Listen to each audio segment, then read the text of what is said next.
I'd like to welcome everybody to today's presentation on involvement and treatment of the family in recovery. I'm your host, Dr. Dawn-Elise Snipes. In today's presentation, we're going to briefly define the family, explore recovery as a family issue. And when we talk about recovery, we're talking about substance abuse or mental health issues. We're not just talking about addiction. We're going to discuss the impacts of substance abuse or mental illness on the family system, list the goals of family involvement, identify challenges to family involvement, and finally identify strategies to help family members feel heard, valued, and secure in the recovery process. Now, I think it's interesting to note that uncontrolled substance abuse or mental health issues or mental illness in a family are both identified as two of the adverse childhood experiences. That when we talk about adverse childhood experiences, if those exist in a family, then you've got two ACEs right off the bat. And generally, substance abuse and mental health issues co-occur. So if you have one, there's a good chance the other one is going to be there, either in the person with the substance abuse issue or one of the other family members. So we're going to talk a lot about that. Family broadly includes relatives, partners, friends, or any supportive network that is expected to provide nurturance through consistency, attention, responsiveness, encouragement, and safety. And you'll recognize that last part as my mnemonic for a secure attachment: consistency, attention, responsiveness, encouragement, and safety. There are a lot of different types of families. Not everybody gets along with their blood relatives. They may not embrace or rely on their genetic family for support, but that's okay. We want to look at who does this person interact with on a regular basis and look to for support, for encouragement, for safety. Work can be considered a family, people at work, and a lot of times we project our family roles at work. So we do see a lot of interaction. You're working with people 40 or more hours a week. So it's natural that you form some sort of relationship with some of them. Now, not everybody you work with would be considered part of your family, just like not everybody that you're genetically related to are you considering part of your family. I have second and third cousins I've never met, have no idea what their name is. I have no feeling one way or another. I'm not pushing them away, but if I'm thinking of my family, that's not who springs to mind. For some people, church or other spiritual organizations can be embraced as family, especially those who don't have a lot of blood relatives that they rely on. Some people find comfort and solace and security at church or in their religious organization. Some people are just the opposite, and they find that to be a very toxic environment. I'm not saying one way or another. And the neighborhood can actually be considered as part of one's family in some situations. I remember when I grew up, we lived in apartments, and in those apartments, people got to know each other and we would hang out. I actually managed an apartment complex for a while. And every evening, the residents that had dogs would all get their dogs together and we'd all meet in the center of the apartment complex and let our dogs play and hang out and talk. And some people got to be better friends than others, but there was support and there was consistency there. So in some ways, the neighborhood can be seen as a family. And when we look at the impacts of addiction and mental illness, we do want to recognize that those issues don't only impact the individual or the people that individual considers part of their family. It impacts the greater system. If they are calling in sick from work a lot, if they're unable to pay their mortgage or their rent and they end up having to move, so there's more transition. There are a lot of ways that mental health and addiction can impact the larger system. We're not going to focus a lot on that today. I have other videos on talking about the sociocultural impact of addiction and mental illness, but I do want you to recognize that. Today, we're going to really focus on the family as those people that the identified patient relies on. Who's the identified patient? The identified patient is the one who's getting blamed or getting told that they've got a problem and they need to go to treatment. Most of the time, not always, but most of the time, when somebody has a mental illness or an addiction, they become the identified patient and they are blamed or scapegoated sometimes for what's going on with them. A dysfunctional family, if people are in a dysfunctional family, it often fails to provide the secure environment that people need. So our families can be dysfunctional. And as I mentioned earlier, since substance abuse and mental illness are two of the very well-known adverse childhood experiences, we know that if there is uncontrolled substance abuse or mental illness in the household, then there's probably going to be some dysfunction. I keep emphasizing uncontrolled because people can go into remission. People can get a handle on it, however you want to call it. Just because somebody at some point had a diagnosis of something, it doesn't mean it is continuing to be a problem in their life. So if it's controlled, it's a whole different story. Looking at recovery as a family issue, addiction and mental illness impact each piece of the entire family system. If you have one person, and I'm going to give you some examples in a minute, but if you have one person who's the identified patient in the family, and we'll start with addiction because that's one of the easiest ones to conceptualize, the other people in the family are taught don't talk, don't trust, don't feel. The other people in the family are going to start developing imbalances in their autonomic nervous system. The sympathetic response, the stress response is going to become a lot stronger, and the relaxation response is going to become a lot weaker, which eventually leads to emotional dysregulation. We're going to see a lot more hypervigilance because the people in the family are walking on eggshells. They're looking for clues. They're looking for nonverbals. They're looking for hints about what's going to happen and what they need to do. We start seeing, as a result of the nervous system imbalance and the stress and the hypervigilance, a lack of sleep or a lack of quality sleep. Your gut health automatically changes when you're under stress. Your immunity goes down, so you're getting sicker when you're under stress. And guess what? Your cells actually age faster. We see a greater buildup of reactive oxygen species, which are otherwise known as free radicals, and it puts a stress on the body. So we see increased cellular aging. This also, all the stress in all these areas leads to systemic inflammation in the body.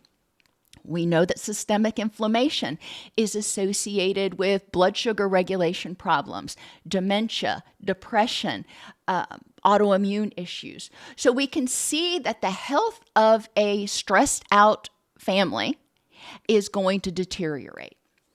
Interpersonally, the people in the family may start struggling with self-esteem. They may have shame issues. They don't want to bring anybody home. They don't want anybody to know about their secret. They may have attachment issues because it's not a consistent, secure, responsive, safe environment. They may have difficulty trusting themselves. They don't know when their thoughts are right or wrong because, remember, they're told don't talk, don't trust, don't feel. So they have difficulty trusting themselves, let alone anybody else.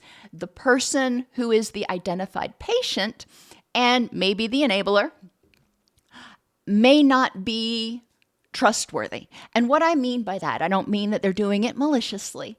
I mean that they may be inconsistent. They may be unable to be trusted to provide for basic needs of children. They may be unable to be trusted to be honest with one another. And a lot of that has to do with behaviors that develop as a result of the problem, the addiction, the mental illness, whatever. And communication usually goes into the toilet in these families. There tends to be a lot of conflict. There tends to be a lot of, remember, don't talk, don't trust, don't feel. So don't talk says we're not communicating. We're not going to talk about how you feel or what your thoughts are because they don't matter right now. What matters is trying to help the identified patient stay sober, stay happy, calm down, whatever the goal is for them. Emotionally, with all this stress and with this lack of secure attachment and support in a safe environment, people tend to become a little bit more irritable and resentful at not only the identified patient, but at others. They become angry with the other people in the family, particularly the enabler, because they're not getting their own needs met. They may become resentful of other people who have these apparently perfect lives, if you go on to Facebook or Instagram, and they feel, again, they start feeling shame. They start feeling inadequate, incompetent. There may be a lot of guilt because they feel like in some way they're responsible for the health and well-being of the identified patient. They may be jealous of other people, again, who have what appears to be a happier life, who don't have to deal with this crap. There may be anxiety about, what's today going to be like? Is today going to be the day that there's another crisis? They may have anxiety that other people are going to find out. There's a lot of things they can have anxiety about. They are going to have grief because in these environments, part of being an adverse childhood experience or an adverse experience for any people of any age is that in these dysfunctional families, people are not getting their needs met. And they may resent that, but they've got to grieve that loss. They've got to grieve the loss of the vision of this perfect marriage, the vision of this perfect family. They've got to grieve what they believe they were entitled to that they didn't get. Well, you didn't get it. So you need to grieve the fact that you didn't get it and start to figure out what's going to help you move forward. And then there's just flat depression, that sense of hopelessness and helplessness. No matter what I do, it feels like it's wrong. No matter what I do, there's no relief. No matter what I do, I'm always scared that this person is going to relapse or decompensate. Cognitively, well, lack of sleep, lots of stress, systemic inflammation, lack of support, and distressful emotions all combine to contribute to brain fog. It is hard to think when your stress response is activated, which is almost always the case in a dysfunctional family because people don't feel safe. It unhooks, if you will, from your wise mind. So concentration, attention, problem solving, organizing, memory, learning, all of those things become impaired. And if you don't realize where it's coming from, especially, well, not especially in children, but sometimes when people have brain fog as a result of all this other stuff that's going on, other people don't realize that there's all this other stuff going on. So they're like, why aren't you focusing? Why aren't you concentrating? Why are you so disorganized?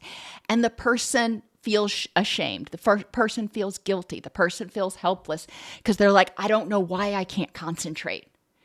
Well, let me give you a hint. Let's look back at the past slide. We do want to, in some ways, normalize brain fog and help people realize it's not it's not an inadequacy. It is a biological and neurological result of chronic stress.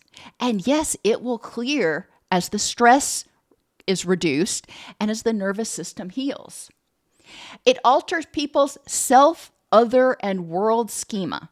Remember, schema are beliefs we have that help us anticipate and what's going to happen and interpret what's going on right now. So based on my prior experiences, I'm interpreting this situation as I perceive it to be, not necessarily as it is. And based on my prior experiences, I have certain expectations for how you will respond, for what is going to happen. Doesn't mean I'm right. It means that I am anticipating and based on prior experiences, but not necessarily facts in this context at this time. Those self-other world schema become very skewed toward helplessness, toward negativity, toward feelings of rejection and failure and criticism. And those schema tend to be held. So in the future, what's the lens that the person perceives the world through? It's one of persecution and helplessness.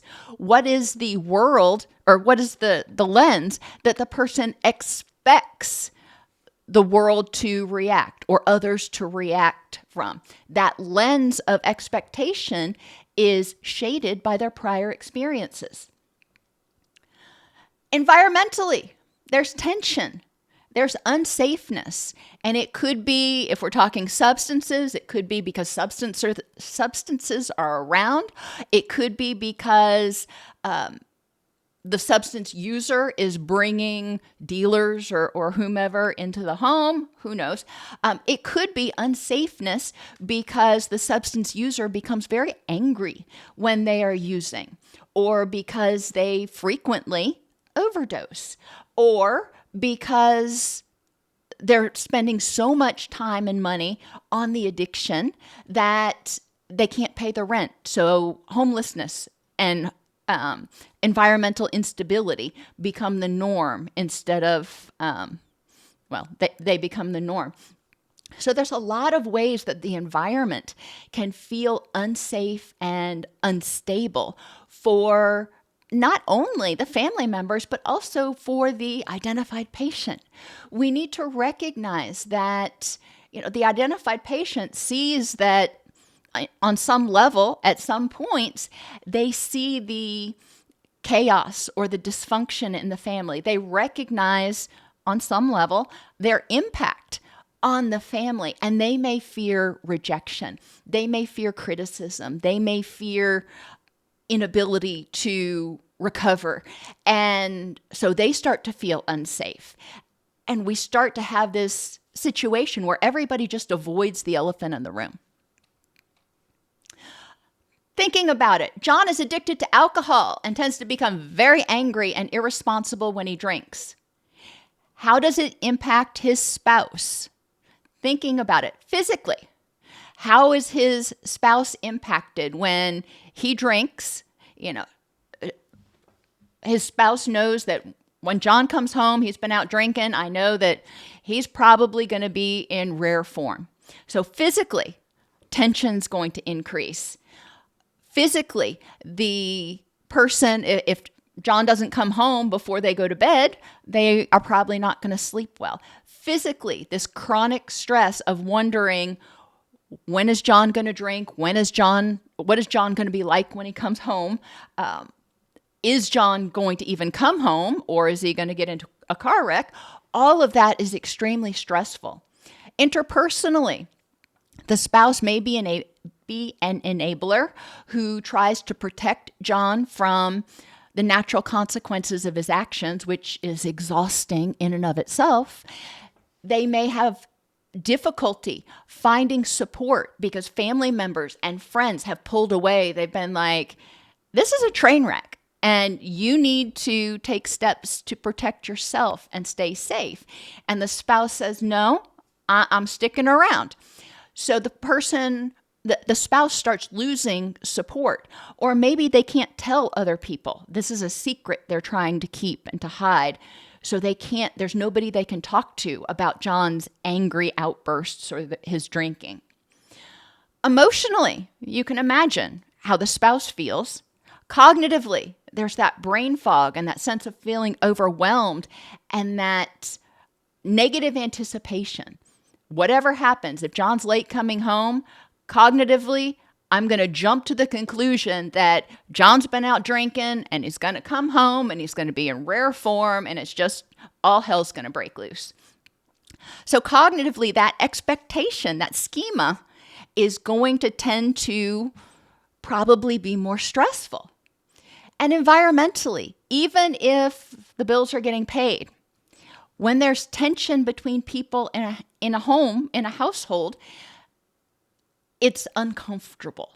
And it may even feel unsafe because the spouse is walking around on eggshells, trying not to tick off John, trying not to do something that is going to trigger John to drink.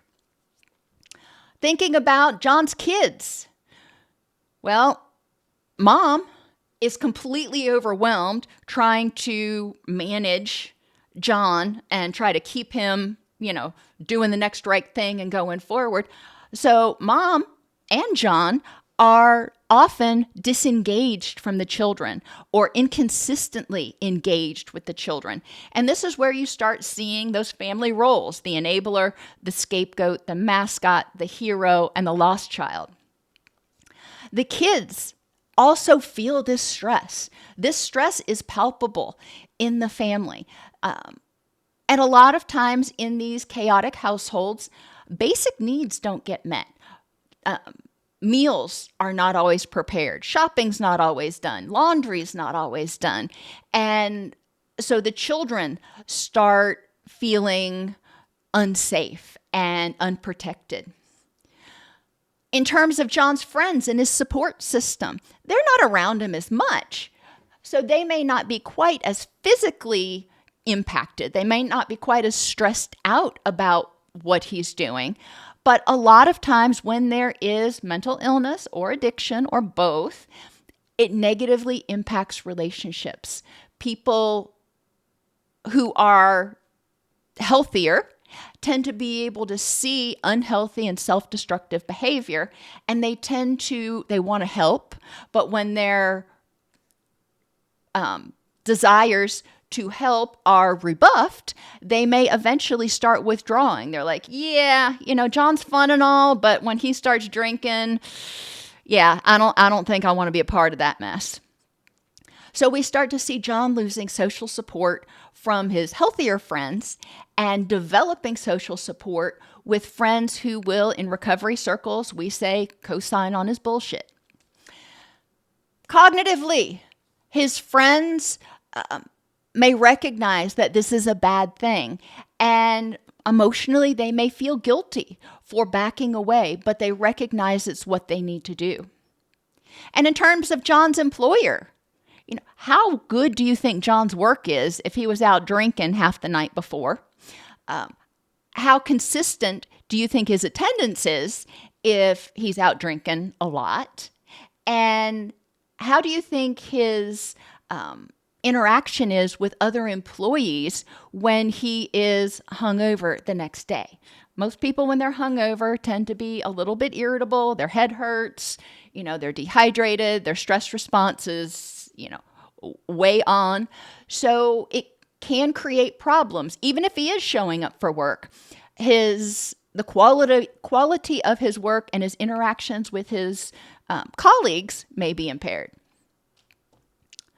Tom, next scenario. Tom has major depressive disorder with anxiety. When triggered, he often goes days without getting out of bed. He has 2 prior suicide attempts. All right, so how does this impact Tom's spouse? Well, physically, Tom's spouse, just like John's spouse, is stressed a lot of the time. She is hypervigilant to signs that Tom may be becoming depressed. Because with people with major depression, it tends to come in episodes, and they'll have an episode and then it'll remit for a while, then there'll be another episode. So his spouse tends to be more hypervigilant to signs that there's an impending episode, which is stressful. His spouse tends to be more hypervigilant to any indications that Tom is feeling hopeless, helpless, powerless. Interpersonally, his spouse may feel frustrated, but again, not have a lot of social support. There's not such a thing in most places as like Al-Anon for people with mental illness. So where does his spouse go to talk to other people who are in relationships with someone who has major depression? Not a lot of those places around. And it's so important to recognize the impact of Tom's depression on the family. Now, I'm not blaming Tom for what's going on. It is what it is. And for whatever reason that Tom's depression developed, it's there. But we need to address it. Emotionally, his spouse is probably somewhat anxious. And some days, especially if Tom is in remission, somewhat relieved. But there's always this lingering anxiety about when is the next episode going to hit. Cognitively, his spouse is going to interpret everything he does through the lens of prior experience. So when Tom has done this in the past, if it has meant that he was getting ready to have a depressive episode or a suicide attempt, his spouse is going to assume that's what's going on now. And the spouse is going to start becoming more stressed. Tom's kids, again, mom is focused a lot on Tom. Now, mom may also be focused on the kids too, but when we have a parent, a caregiver in the family that has, obviously caregivers are in the family, that has a substance use or a mental illness issue, the kids may feel unsafe. They may feel anxious that their caregiver is going to go away. They may be worried that they're going to be abandoned by the caregiver, either through choice or through death. The kids may not understand why the identified patient or the other caregiver are acting the way they are. And kids think egocentrically, dichotomously, and personally. What does that mean? That means that children tend to believe that their perception of what's going on, the way they see the world, is the right way and the way everybody else sees it. So if they think it's their fault, then they think everybody else in the world thinks it's their fault. If they think the sky is green, then they think everybody else in the world thinks the sky is green. That's just the way little kids think. Personally, kids think they have a lot more power than they really do. So if Tom starts becoming depressed, the child may believe it's their fault. What did I do that made daddy sad? What did I do that made daddy, in the case of John, what did I do that made daddy drink or that made daddy angry? And they tend to think in all or nothing terms. He loves me. He doesn't love me. He's safe. He's not safe. So children really have a difficult time understanding what's going on and why their caregivers aren't being Ward and June Cleaver. Children expect caregivers to be consistent, attentive, responsive, encouraging, and safe. And when they're not that way, children take it personally and they think, oh, they may not love me. Oh, I must be bad, so I'm not worthy of their attention. Oh, I must have done something and they don't want to spend time with me. Children will take it personally, even if it has nothing to do with them. And that's one of the things I used to work on a lot when I would do family therapy in substance use treatment, is working with the children and the adult children to internalize this message that it wasn't anything you did. This was something that was going on with this other person, with your caregiver. And they didn't drink because you were bad. They didn't abandon the family because they didn't love you. They had a lot of stuff going on. And for really young children, sometimes that message doesn't get through right away. But it's important that the other caregivers continue to echo that message. Common dysfunctional themes of power and control. Look what you made me do. And this is common in the person with addiction or with mental illness. I remember my grandfather had wicked anxiety and agoraphobia when he got older, and especially as his Parkinson's started getting really bad. And he would get very angry when my grandmother would be literally even 2 minutes late getting home from bingo. He knew exactly how long it took her to get home from bingo. And when she wouldn't get home on time, he would read her the riot act. And it was her fault that he got angry. Look what you made me do. You made me get angry. You made me drink. You made me relapse. You made me feel helpless. You made me try to harm myself. And this isn't true of all people with addiction or mental illness. Don't get me wrong. Some people own it and they would rather punish themselves, but there are a fair proportion of them that want to blame, because if they accept responsibility for it, that means they need to accept responsibility for change. If they blame, then the other people have to change. It's not them. This same message, look what you made me do, can be internalized, not only by children, but by everybody else. Look what I made you do. I lost my job and it stressed you out, which made you go drink, and then you came home. It's my fault. Look what I made you do. And this is a really common phrase that we hear from survivors of domestic violence. I believed it was my fault and I made them get angry. I made them drink. We need to really look at those boundaries. If you would have listened to me, you wouldn't have had this problem. This is a common refrain of an enabler, which can be internalized by the person with the mental illness or the addiction. You don't love me for who I am. I'm doing the best that I can, and you don't love me. Or you're saying that I'm not capable of making my own decisions, and you need to micromanage me. Another common refrain is, if it needs to be done, I'll have to do it myself.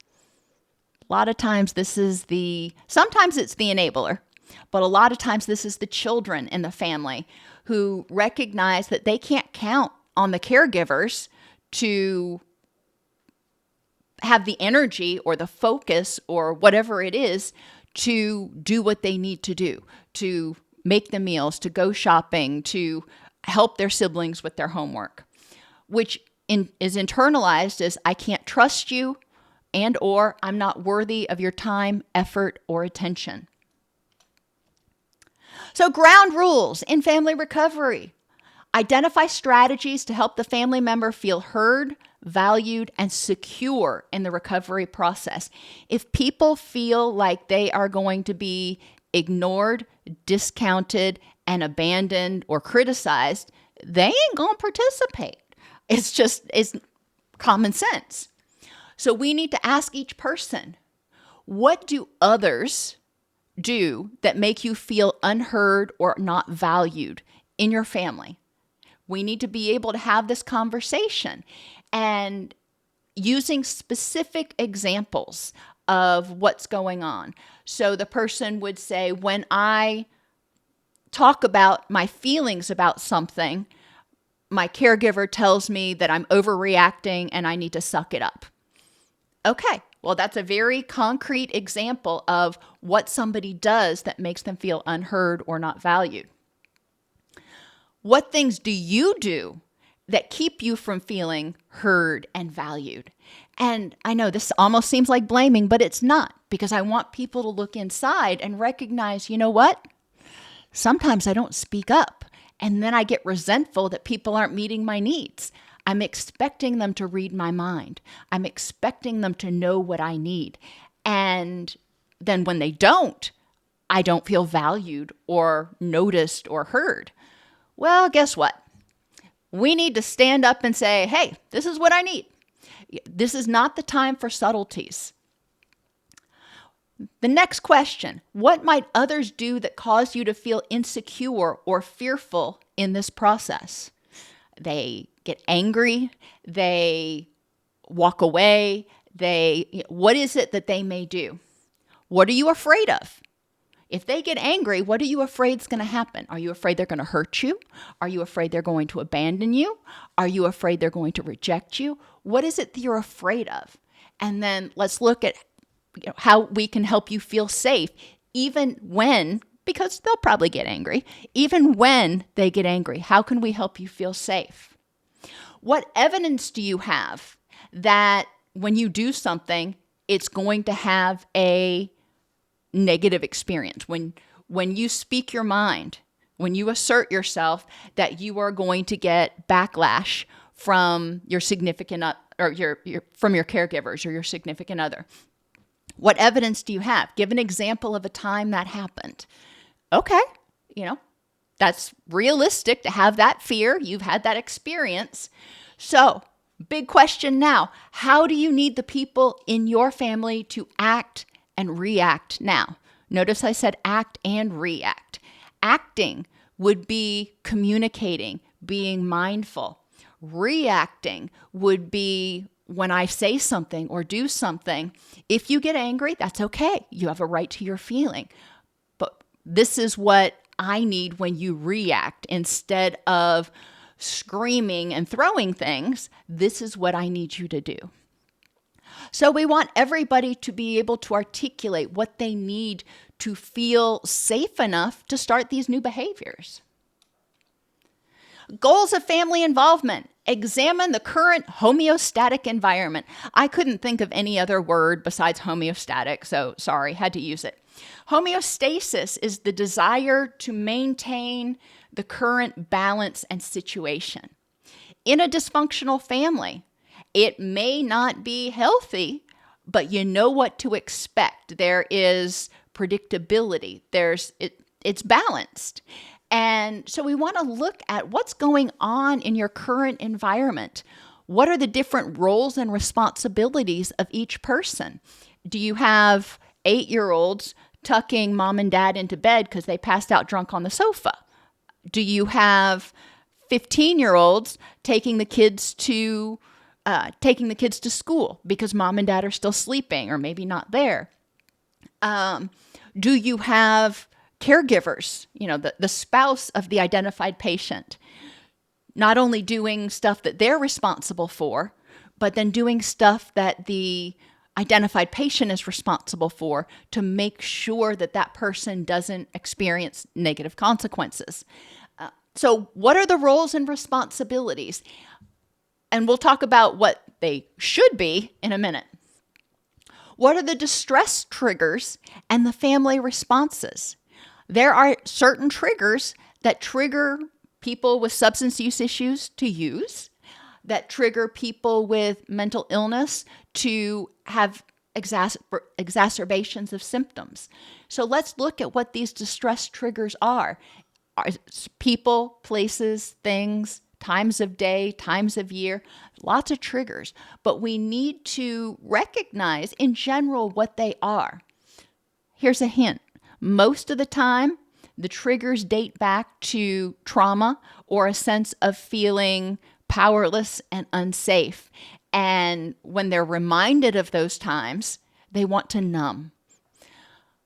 Behavior chains is another thing we want to look at, because this helps us examine what's maintaining the rhythm of this family. A behavior chain tells us when this happens, then this happens, then this happens, then this happens, then the person relapses or there's a problem. So we want to look at that behavior chain and figure out what is going on in the family that leads up to family drama we'll call it, that leads up to Junior getting suspended from school. Okay, where did that come from? Doesn't even have to do with the identified patient, does it? Well, maybe it does. Maybe Junior was so stressed out and so sleep deprived that they were acting more impulsively at school. And that led them to get into more conflicts at school, which led to them getting suspended. So we do want to look back at the entirety and examine what is going on that is motivating or supporting these behaviors to emerge at various times. We want to recognize certain patterns as intergenerational and or illness-centric. These patterns of interacting, whether it is yelling when you don't get your own way, or drinking, or withdrawing, or self-harm, or binging, or shopping, whatever it is, becoming resentful or gossiping. There are a lot of different behaviors that people develop to try to survive dysfunctional environments. So we want to figure out where or how did you learn them? Did you learn them in your family of origin? You know, Dad, when he was stressed out, he'd had a bad day at work, always came home, polished off a six-pack. Well, my coping skill, when I've had a bad day at work, I come home, I polish off a six-pack. It's intergenerational learning. Don't talk, don't trust, don't feel. If you were raised in a family where the children, especially, weren't allowed to have a voice, then you may be repeating that pattern now. We want to look back. Was there addiction? Was there mental illness? Was there dysfunction in your family of origin? And what patterns did you learn from that you are repeating now? Not blaming, just identifying, because people don't know a better option if that's what they've always done. And we want to look at what was the function of the behavior in your family of origin. If things got tense and you just went to your room and didn't come out until you had to go to school the next day, how did that function to help you survive? It removed you from the tension. It removed you from the stress. It helped you feel safer. It allowed the identified patient to de-escalate some. But we do want to look at some of these dysfunctional patterns that cause people in the family to feel anxious, stressed out, unable to live authentically, to communicate and maintain their boundaries. What patterns exist there and where did they come from? Sometimes the person may have come from a perfectly healthy family, which I said is why I said it's not always intergenerational. But they get into this relationship and the behaviors develop illness-centric. And as the identified patient begins to really struggle with their problem, the significant others or the rest of the family want to help, and they start modifying their behavior to try to support or fix the person with the identified problem. So these behaviors of enabling and scapegoating and everything else start to get developed as a way to maintain some sort of balance and control in a very dysfunctional situation. We also want to move on, once we've looked at what we've got, where are we going? In a healthy family system of yours, you have 5 people in your family system. All right, so who is going to be responsible for what? This is what they're supposed to do. What is each person's role in the family? Some families tend to be much more hierarchical. Other families tend to be less. But what is each person's role in the family? How do we create safety and acceptance between and among family members? No gossiping, for example. If you've got a problem with somebody, down regulating, before you have a discussion with them instead of biting their head off over dinner or something. There are a lot of observable behaviors that people can develop in order to better handle distress and create an environment of safety and acceptance. And then in your healthy family system, how does the family respond to distress? Because stuff's going to happen. Life's going to happen. Somebody, grandma may get cancer, or a child may get suspended from school. Who knows? But things are going to happen. That's just life. So when life hands you lemons, how does the family respond? How do we want to see each one of these people interact in order to create a consistent, attentive, responsive, encouraging, and safe environment? The only people that can define that are the people in that family. And this needs to be done with all the family members. Sometimes some therapists prefer to do it one-on-one with each person and then have a family meeting. Other people prefer to do it with the whole family all at once. Part of it depends on how conflictual the family is and whether people are going to feel safe initially actually being authentic. Goals of family involvement are to reduce blame. Yes, everybody probably contributed a little bit of something in some way. Blaming, you did this, you did that, isn't going to fix anything. How do you feel when I'm pointing at you going, you did this? A lot of people, as soon as that happens, they're like, oh, back off. So blame leads to defensiveness. Yes, there's probably blame to go around for different things, but that's not going to change anything. Whatever it was already happened. So let's look at what's going on right now, and let's look at increasing personal responsibility, taking responsibility for your part in what's going on. Yes, I got suspended from school, and yes, that made Dad angry.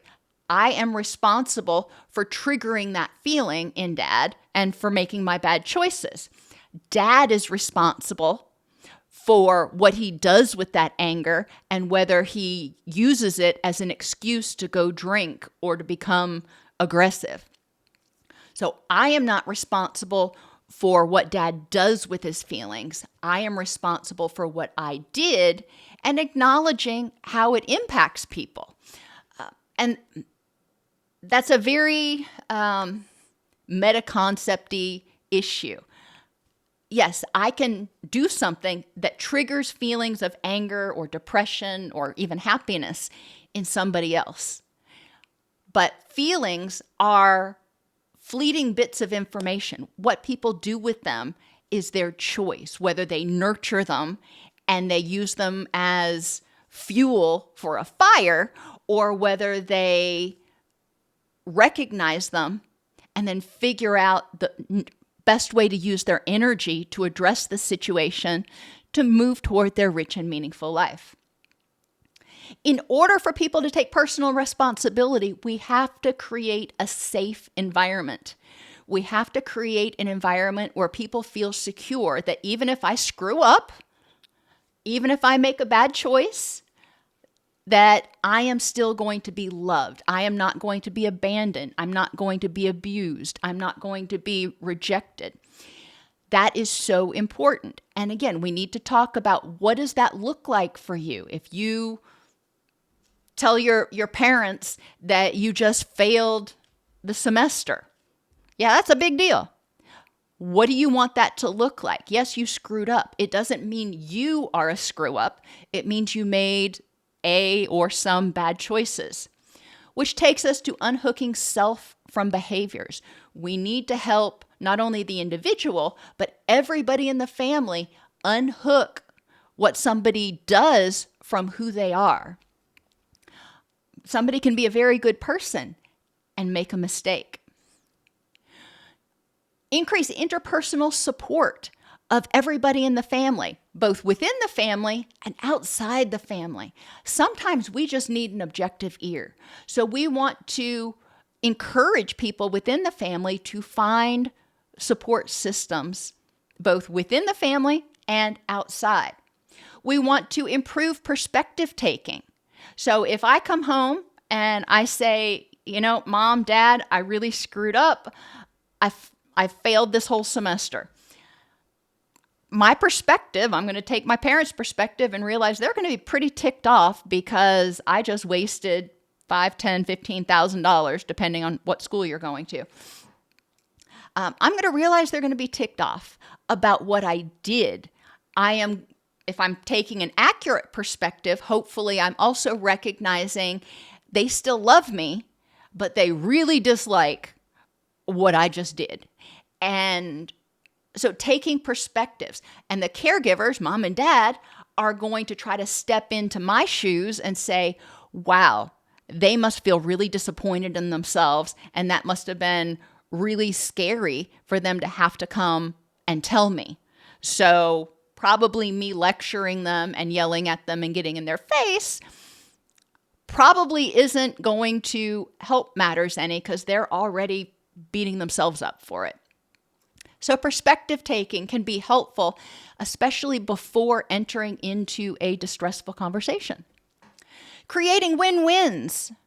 Recovery ain't all roses and bunny rabbits. A lot of times people, family members, may feel frustrated because some things have to change in order to support family recovery and in order to support the identified patient. But that's okay. Creating win-wins. Yes, we can't do this anymore, but we can do this over here.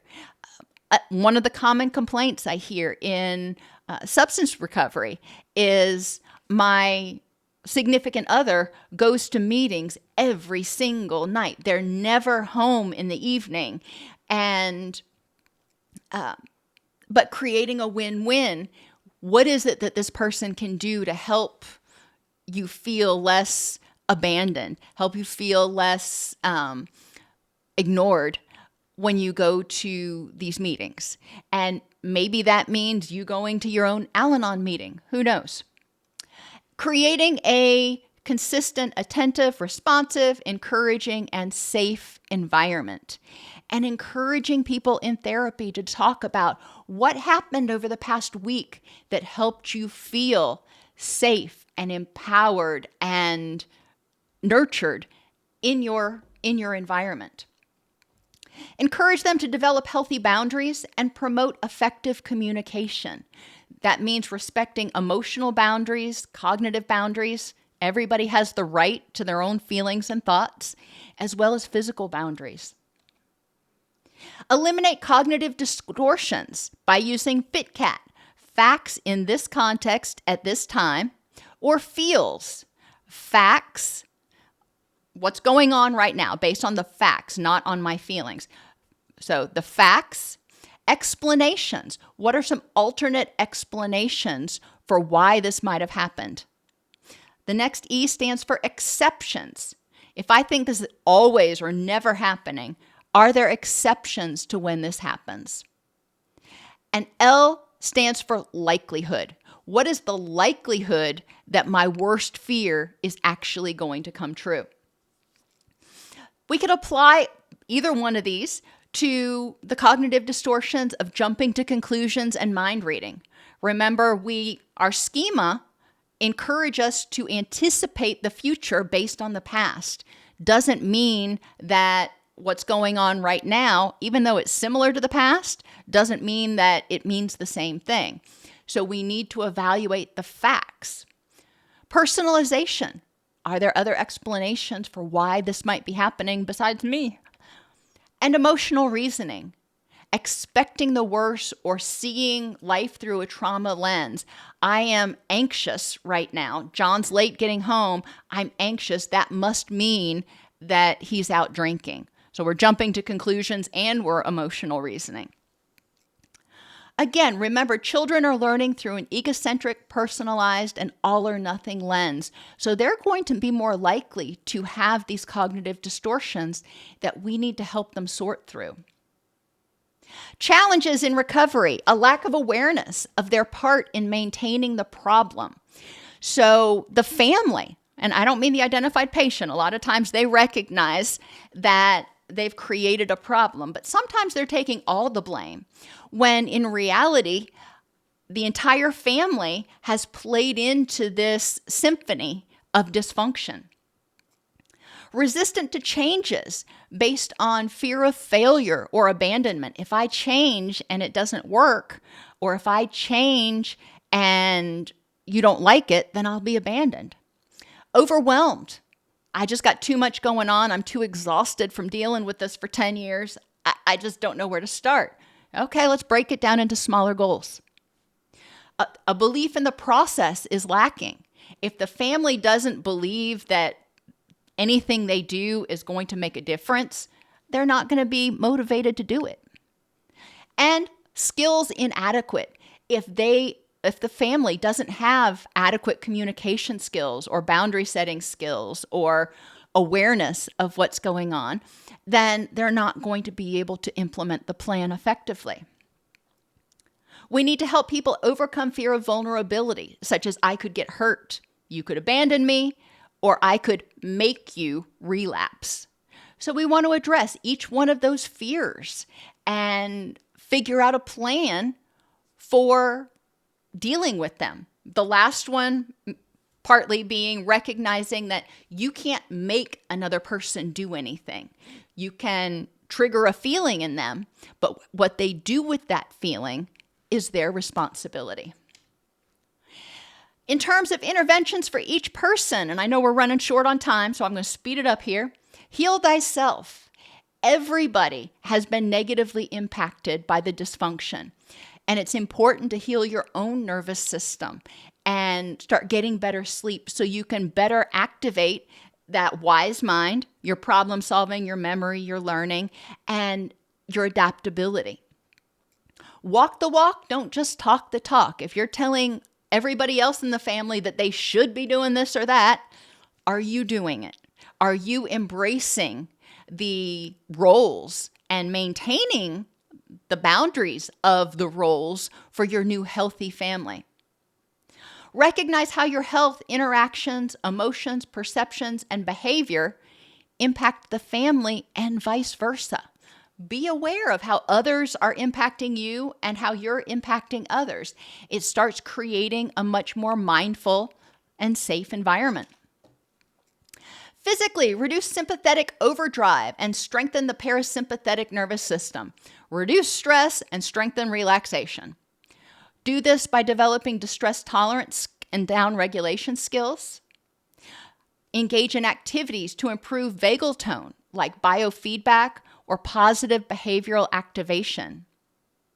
Increase oxytocin. Oxytocin is a powerful anti-inflammatory and nervous system regulator. Who knew? You can do this by creating gratitude. There are a lot of ways to increase oxytocin, but it is a powerful tool in your toolbox. Regulate circadian rhythms, so your cortisol is peaking at the right times and your melatonin is going to help peak at the right time to help you get good sleep. Improve sleep quality and hygiene. Improve nutrition, hydration, and gut health. Sleep, circadian rhythms, and nutrition, hydration, and gut health, when they are out of whack, it triggers your stress response, even if nothing else is going on. So if you want to heal that stress response, we need to heal the body too. Interpersonally, enhance self-esteem and efficacy, how you feel about yourself and your ability to live your rich and meaningful life. Improve secure attachment with yourself. Create a secure, consistent, attentive, responsive, encouraging, and safe environment in your own head. And recognize that you can protect yourself. Recognize the power that you do have. Grieve prior attachment traumas and losses. Communicate your needs to others. Prioritize time to authentically communicate with others. And that's important. Setting aside time to speak to your family about how you're feeling, what's going on. It is important at healing those relationships and developing a sense of safety and trust. Focus your energy on controlling your own thoughts, feelings, and behaviors. Recognize that it's okay to be angry, terrified, or hopeless. These are emotions. These are feelings that are triggered. It's what you do with them that can be helpful or harmful. Work with a therapist to explore traumas and related triggers that are maintaining your distress. And recognize, this is a big one, recognize irritability and anxiety as a response to change. Even if you're changing in the right direction, it's stressful and it's scary and it will trigger irritability and anxiety.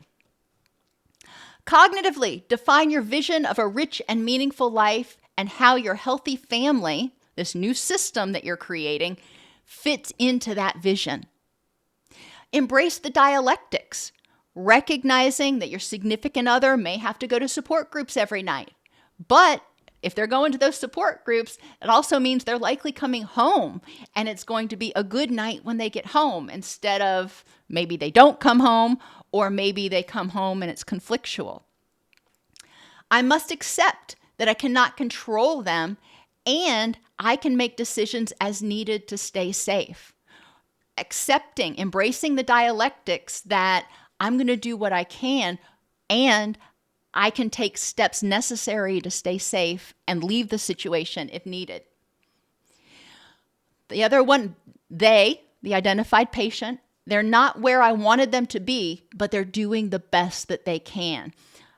I wanted them to have achieved all these things by now, but they haven't. Okay, well, that's my stuff. I recognize and embrace the fact that they are doing the best that they can. Know who's talking in your own head. Is it a scared child? So trauma from your past, a scared adult, trauma from this relationship, or is it your facts in this context at this time, your fit cat? Environmentally, remove or mitigate distress triggers for your own distress as well as that of the formally identified patient. Alcohol, if that was a problem. A computer, if that was a trigger. Certain outfits. Maybe they wore a certain outfit when they would go out drinking, or they were wearing a certain outfit when they tried to commit suicide. You may want to get rid of that outfit. Certain people or places may be triggering because you see them and you're like, oh, this person's never good for you. Okay. Consider eliminating those or figuring out how to manage those so they cause less distress. Addiction and mental illness both negatively impact the family unit. Messages and patterns learned while surviving a dysfunctional family are often continued in other relationships and intergenerationally. When the family fails to recover, the identified patient often relapses because dysfunctional patterns are maintained. They get sucked back in. So we need to encourage them to use the family environment to create a safe area, a safe space for them to live, learn, and grow.